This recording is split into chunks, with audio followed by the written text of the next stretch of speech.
Horizon Hobby dropped a huge announcement recently, so a lot of you are probably asking what even is an AS3X Plus, and for that matter, what even is this story about Spektrum radios having 20 channels?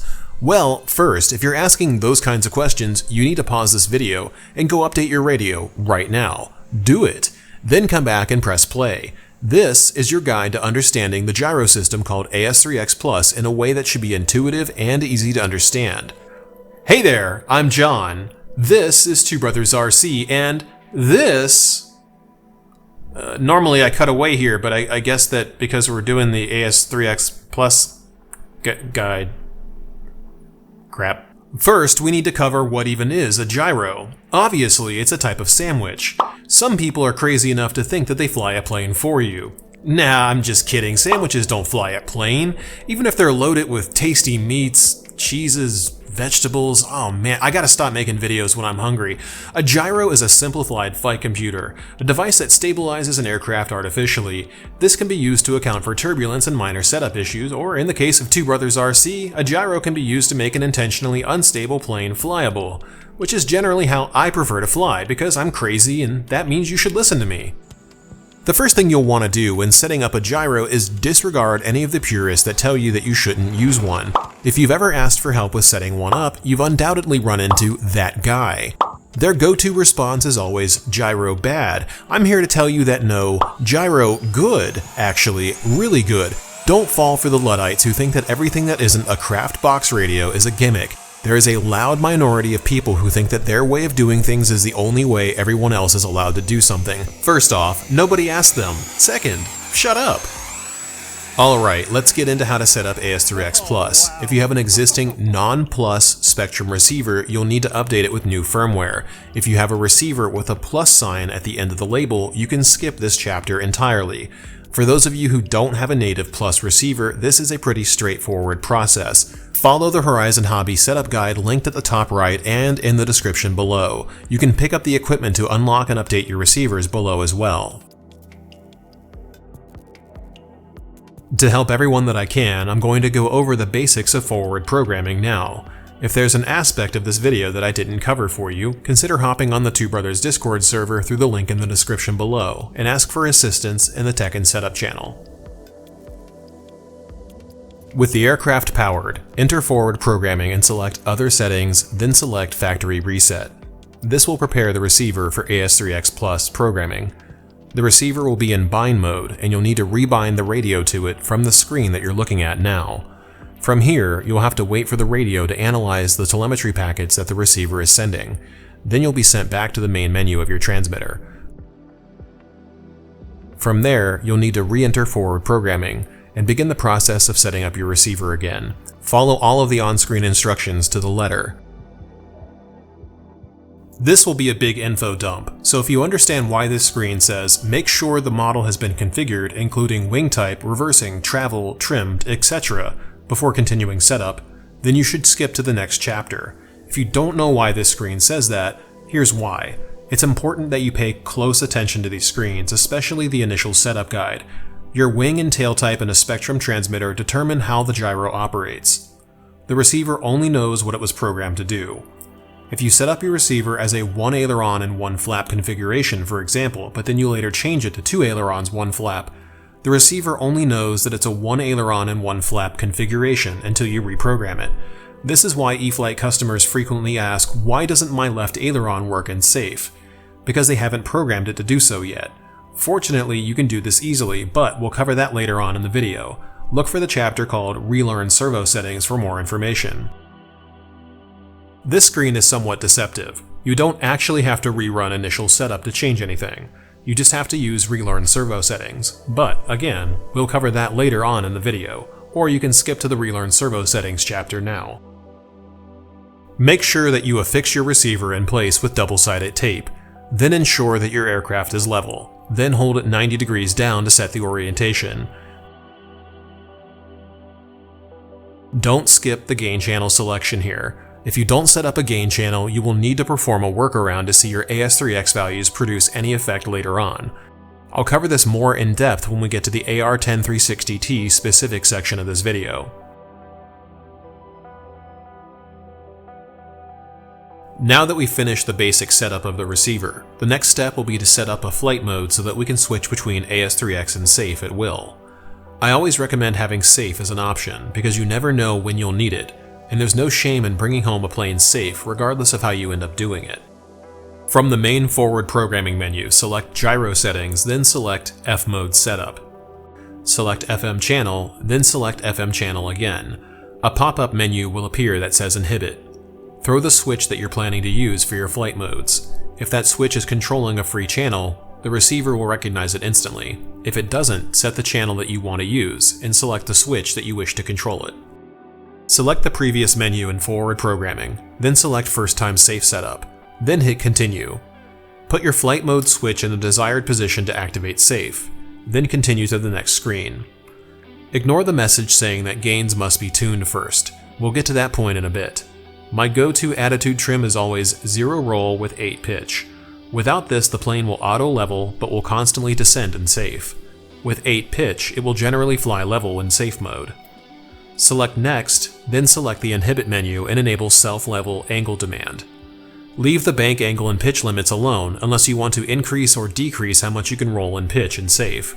I don't stay in this mode long, mostly just to scratch an itch or make an insect get out of my face, but if you prefer to fly in safe for longer, you can adjust your experience here before proceeding. Select Next, then select Apply. The receiver will power cycle, then the motor tones will sound. Then the AS3X system will initialize and you'll see the servos twitch twice. Let's begin by selecting Gyro settings, then AS3X settings. This is the control center of the AS3X system. Fine-tuning will come later as I show you how to use throttle-based gains for jets and faster prop-driven planes. Select Capture Gyro Gains, then confirm that you can see values greater than 0 for roll, pitch, and yaw. If you see numbers greater than 0 here, in this screen, we can move on to programming the radio. If you see zeros here, the reason why I have you check this is that Spektrum receivers default to adjustable gains. If you don't set a gain channel, there will be nothing to drive the center point of the gyro system, so the gains will default to 0. You can set everything else up correctly, but forgetting to use a gain channel will make you think that your receiver is broken. If you want fixed gains, you can enable them from the Fixed Adjustable Gain menu, and that'll solve the problem instantly. But you won't be able to increase or decrease them in flight. I don't recommend doing that. Since we all have over 14 channels now, use a gain channel. There's no drawback to it at all. Figuring out gyro gains will take some practice, and it's a skill that you'll learn to develop over time. The more you set up and fly different airplanes, the more you'll understand the relationship between control surfaces and the gains necessary to stabilize them. Small control surfaces, or surfaces that aren't able to move as much, need larger gains. Large control surfaces, or surfaces that can deflect a lot, don't need large gains, but this also depends on the airframe in question too. There is no one-size-fits-all approach, which is why I recommend that you start low and adjust upward. This approach reduces the risk of inducing oscillation, that characteristic over-control that gyros cause where a plane waggles like crazy in one or more axes, and it gives you plenty of headroom to work with before oscillations start happening. Another advantage to adjustable gains is that you can always lower gyro gains in flight using your relative gain switch or slider if oscillation happens. Priority is a confusing feature for a lot of people. Here's how I explain it. Priority dampens and eventually disables AS3X on the axis that a stick controls. For example, if you pull the elevator stick to its limit, AS3X will progressively dampen the response up until you peg the stick to its limit, which then disables pitch stabilization. The gyro activates stabilization again when the stick moves below the set point. Priority itself is kind of difficult for the average user to understand since it appears to be an arbitrary numerical value, so I'll explain using these charts. At priority 0, no matter what stick position you use, AS3X has full control over the aircraft. It's kind of a crappy fly-by-wire system. I don't recommend it because it will override most of your inputs. 100 priority is where I find myself flying a lot of my jets like the Freewing F-22. It feels very similar to how a full-scale flight computer works. It sees pilot inputs and it provides corrective responses necessary to achieve what you're telling the aircraft to do, while adjusting for turbulence and any instability related to the aircraft's center of gravity. 140 priority is the new default, down from 160 in the original AS3X system, which eliminates the AS3X response entirely for a given axis once the stick is pulled past 60% input. 180 and 195 priority reduce the effective stick range of AS3X even more, making it suitable for 3D aircraft. A good rule of thumb: if an aircraft feels twitchy, add expo to it. If it continues to feel twitchy, lower the priority on the stick. Aircraft like my F-22 from Freewing with aftermarket high-precision servos benefit a lot from lower priority. Heading is pretty simple. Combined with gain values, heading will attempt to keep the aircraft flying in the last direction it was traveling after you let go of the sticks. The stick priority controls how quickly you can take over from heading to full control, so low priority values may make it difficult to get out of heading. Be aware of this before using this mode. Also, you should be very cautious about using yaw heading as the screen shows here, as it's very easy to use values that are too high and cause a plane to depart from controlled flight with over-control from the gyro. A good starting point for heading, if you choose to work with it, is 2 to 4% roll and 4 to 8% pitch. I don't recommend using heading gains on anything capable of post-stall maneuvering. You won't really see any good benefit from heading on 3D planes or jets that can perform flat spins or cobra maneuvers, and if your center of gravity is in the right spot, using AS3X gains will feel just as locked in as heading values here will. The stop lock rate determines how fast the plane snaps to a stop after you let go of the stick. The effect is most noticeable on roll. I personally prefer higher lock rates than default, sometimes up to 70 or 80 depending on the plane. I recommend that you consider starting at the default value of 35 and experiment until you're happy. It'll take you a few test flights to figure out what you prefer to fly. Hit next to go to the release rate. This determines how fast the gyro corrects in between minor stick movements. The default values don't really need to be adjusted unless you feel sluggishness when performing quick movements, at which point you should slightly raise the release rate until it behaves more naturally. Before we move on to throttle-based gains, I need to explain the theory behind why I developed them and why they work so well. Gyros are flight stabilizers.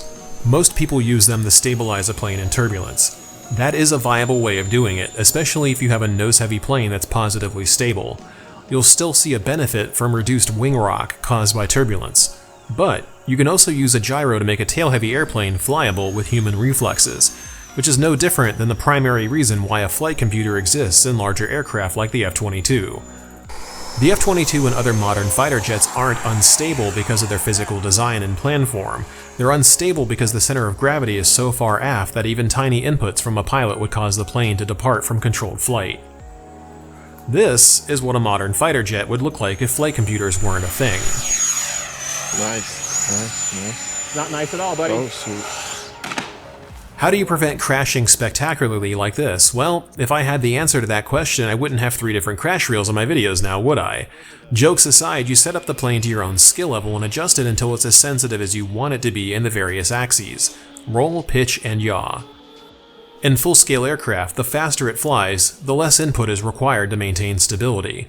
Hence why I came up with throttle-based gains. The more throttle you apply, the less gain is needed, and the more likely it is that higher gains will cause oscillation. Even with AS3X+, it's not possible to make a plane fly to its full potential without throttle-based gains. The reduction in gain at higher speed prevents oscillation, while the increase in gain at lower speed confers massive amounts of artificial stability.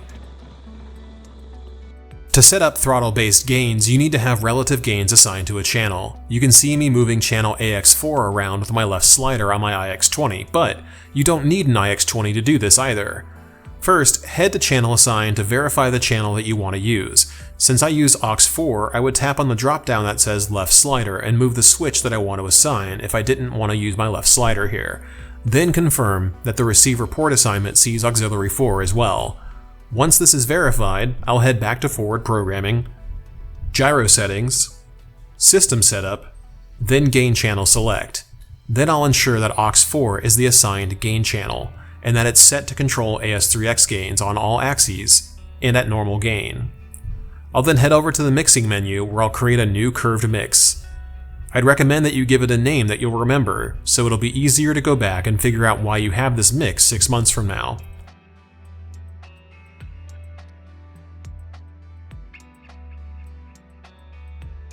In the first mix channel, assign that to throttle. Assign the second mix to AUX4. I tie my throttle gains to my flap switch, switch D, if flaps exist at all in the airplane. Otherwise, I just leave them set to on. Switch D has 3 positions. We'll set up the base mix for position 0. First, scroll up and enable Expo. Then, scroll down and set the first point to a value of anywhere from 20 to 60. Set the second point from 10 to 50. Set the third point anywhere from -40 to -20. These numbers are important, and they determine how strong the gain response is at various throttle settings. Throw the flap switch to position 1, then copy the values that you put into position 0. Once you do that, scroll up and enable Expo so the graph is a smooth curve instead of a linear curve. Throw the throttle stick to -50 on the graph, which is right above where landing thrust tends to be, then add a new point. Then increase that new point significantly to at least 20 or 30% more than your first and second gain values. Make sure you do this for position 2 as well. This is the basic throttle to gain setup, and it's how I fly all my jets. This system works exceptionally well. and it almost never needs more than a minor amount of tuning at first. And you'll always have high gains with your flaps dropped as you come into land, precisely when you need them most. But if you're flying a prop-driven airplane like a 3D aircraft or something that tends to be slower, you're better off having relative gains with no throttle governing the position. Here's how throttle-based gains look on the channel monitor. Notice how as throttle is advanced, the gains decrease. You can use this system with throttle cut too, making it easy to test your gains by throttling up real fast, then go into forward programming and adjust it as needed by moving the airplane to test how the surfaces move at various throttle settings. But if you're flying a prop-driven airplane like a 3D aircraft or something else that tends to be a bit slower, you're better off having relative gains with no throttle governing the position. You set those gains as you would set up gains for throttle-based gains on a jet, but instead guesstimate how strong they should be at the midpoint, and then test it out on a few flights. I know that's a big info dump, so here's how that looks on the E-flite EC1500 a few days ago. On your first flight, take off and see how the aircraft responds to roll and pitch. Dedicate a battery or two to trying out different maneuvers and see how the plane responds to them. If you don't like how it feels, bring it in for a landing. Adjust the gains, lock and release rate, and priority until you're happy. Take off again and repeat until you find the right values. It's an iterative process and it will take a bit of time to dial in, but you'll find it to be time well spent.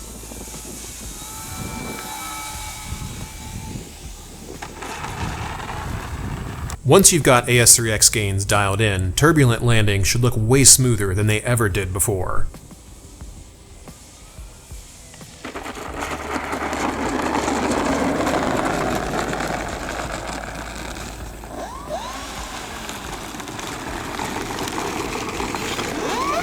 Relearn servo settings will allow you to change the receiver's programming without going through the process of resetting the gyro to factory stock and then setting it back up again from scratch. Here's a use case where I find it to be exceptionally helpful.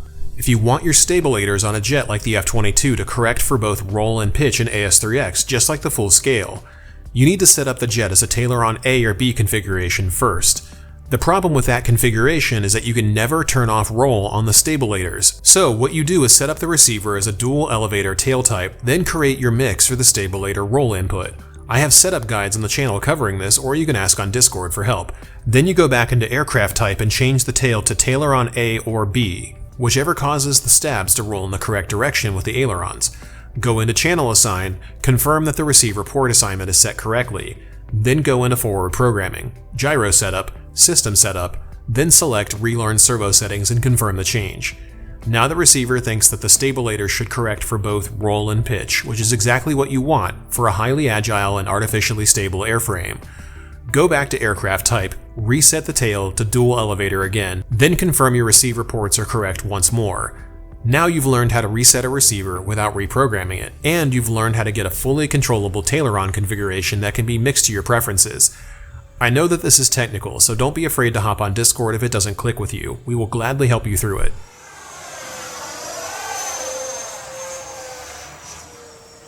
Make the gyro work even better for you by enabling stabilization on your flaps. Now, to do this, make sure that you've got mixes set up to make your flaps aid in roll and pitch as you're moving the elevator and aileron stick.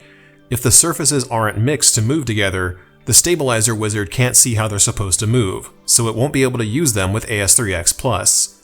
Run through the wizard and follow the on-screen directions.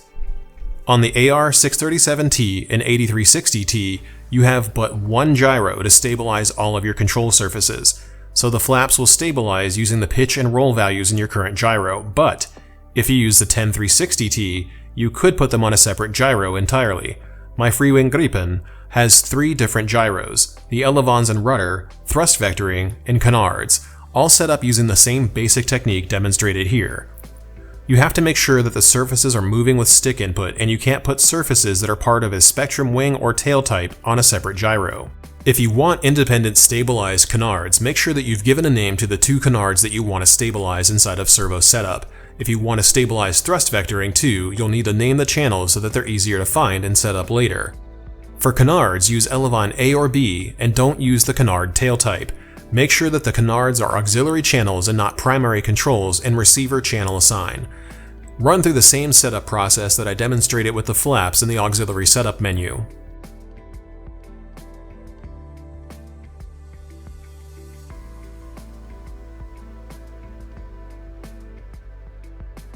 On the 10360T receiver, you'll notice that the gyro system allows you to pick from 1 to 4 different gyros. This means that you can have different gains and flight modes for different control surfaces. For the canards, use gyros 2, 3, or 4. I'm going with 2 here for simplicity's sake. Hit continue, then select apply. Back out of forward programming, throttle up real fast to activate AS3X, then go back into forward programming again. You'll notice that the canards aren't doing anything. They need to be set up with gains. Enter gyro settings, select the number 1 at the bottom, select gyro 2 to select the canard gyro. Select AS3X Plus settings, then select fixed/adjustable gains and set roll, pitch, and yaw to adjustable gain. Go back up, then select capture gyro gains. Notice that all 3 gains are set to 0. This means that we still have more work to do. Go back, select AS3X gains, set the pitch gain to your preferred level. Go back, look at the capture gyro gains again. You'll see that the gains are still 0.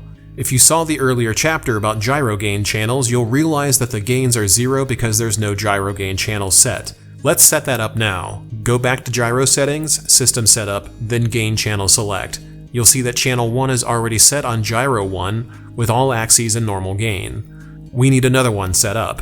Back up, then select gain channel 2. Select gain channel, then throw your gain switch or slider. Leave mode as AS3X. Set axis to all.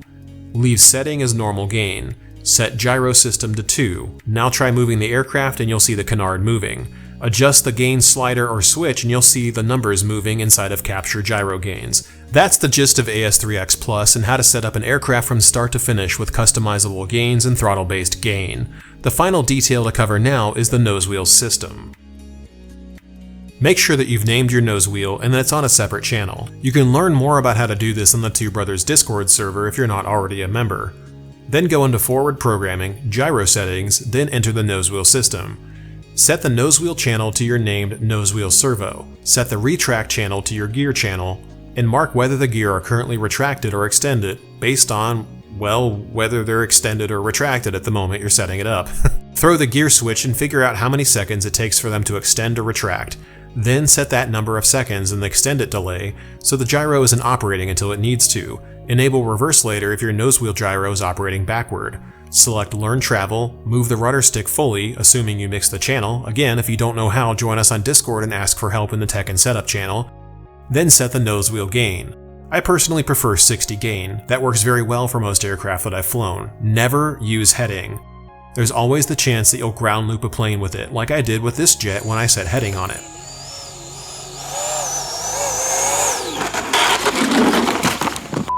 Man, damn. That covers basically everything you need to know. To recap, start with low gains and work your way up. Don't be afraid to shoot some touch and goes to figure it out. You can always add more gains later. Don't start too high. If oscillation happens, use your relative gain slider or switch to lower gains and land, then adjust the gain so that oscillation stops. That's really all there is to it. I'm almost always on Discord, and so is our awesome community. If there's something that you need help with, join up and chat with us. I don't bite and I don't tolerate people being unwelcoming.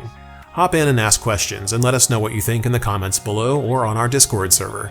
Thanks for watching, and we'll see you again next week.